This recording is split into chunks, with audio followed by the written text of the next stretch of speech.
Michelle Shelton, English teacher, and Lauren PHIFER, world history teacher, collaboratively plan and teach ninth graders at Oxford High School. A primary goal for a unit on social injustice is to assist students in understanding and respecting different perspectives. They focused on developing student skills, informing and asking questions throughout the unit. The biggest thing that we've spent time on is creating our own essential questions for our units. And we realize, I think, through that process how hard this can be for students, because we've spent hours probably creating these questions that we really want to reach kids that can be really powerful and hook them and engage them from the start. Today's learning target is I can ask questions in order to better understand the perspectives of my classmates. The essential question that we have been covering this entire unit is, how can the patterns of the past help you better understand the social injustices of today? So we have spent a lot of time over the past few weeks creating questions for a multitude of reasons. One of those to dig a little more deeply into research, some to clarify, and then now to get behind the thinking of our classmates.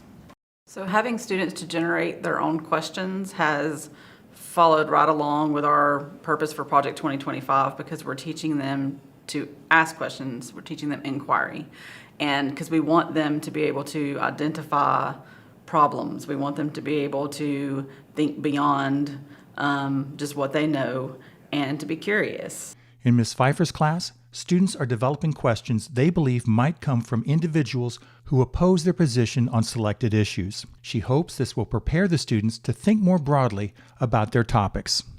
Nala, will you read the unit goal for me? I can develop and support opinions on injustices in order to determine the need for innovation in the future. Keziah, will you read the learning target? It says I can create questions that will help me research and discuss topics from opposing points of view. Now what you're doing today is you're considering putting yourself in someone else's shoes who might benefit from something that you're arguing against. So the first thing that y'all are going to do is you're going to create your questions. So if you're stumbling, you can't create your questions right away, that's what the question continuum chart is for. So you can use the chart to help you create questions about the opposition. So you're thinking, who would oppose my point of view? Why would they be in opposition? And what types of questions would those people create as a counter to your position and argument? All right, so I'm going to give you 3 minutes. We're at voice level 0, and you're going to just start by creating your questions. Okay, so one of the questions I asked is, how can industrial factories help humans, like in their everyday lives? So the first question I got was, how does sunscreen harm coral reefs? And when I made this, I thought of a counter question, and it is like, what kind of sunscreen is good for coral reefs? The other question I had is, what is deforestation necessary? And I said it creates more space for growth, it produces usable material, it creates job openings, and it can let us produce more food.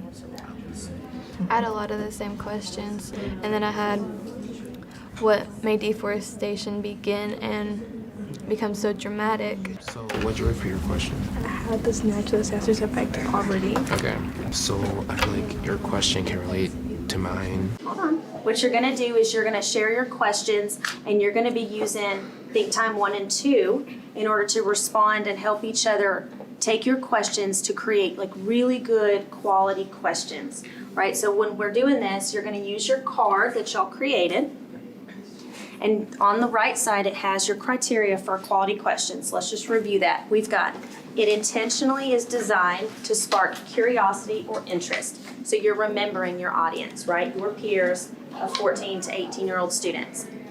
Has no single right answer. Like Cheyenne earlier goes, I can't find the answer to this on Google. That's perfect, okay? You don't want to be able to find the answer on Google. Lies at the heart of the project.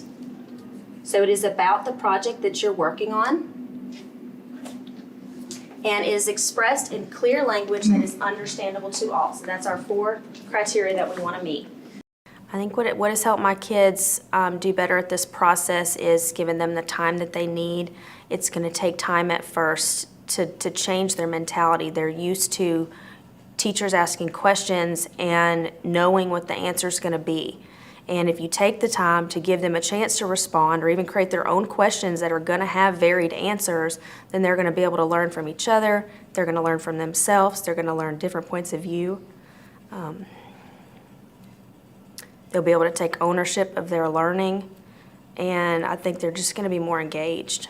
How does garbage affect coral reefs? What can I do to make that better? Well, I would say,